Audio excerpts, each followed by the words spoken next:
Alam mo ba na kung 15 to 20,000 a month ang kinikita mo sa trabaho mo at ayaw mo naman mag-business, ang dami mong rason na putang ina, ayaw mo mag-take ng risk, mas maganda pa na pwede ka na lang magkasambahay, mas magiging productive ka pa when it comes sa pera. Bakit? Kasi kapag kumikita ka ng 15 to 20,000 naman sa trabaho mo, unang-una gagastos ka ng pagkain mo. So 200 per day, 300 per day. Sa 200 per day sa 30 days, that is already 6,000, 'di ba? Hindi naman pwedeng putangin ng kakain ka lang ng 20 days tapos yung 10 days oxygen.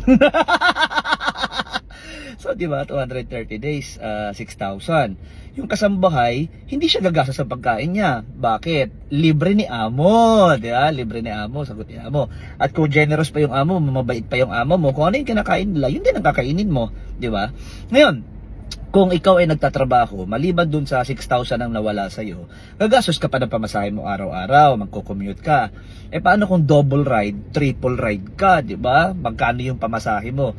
Let's say ang budget mo sa pamasahe mo per day is 100. O, edi sa 30 days mo, that's already 3,000. Sa 6,000 tapos sa 3,000, 9,000 na yung gastos mo. Yung kasambahay, wala. Kada galaw niya, ililibre siya ni amo. At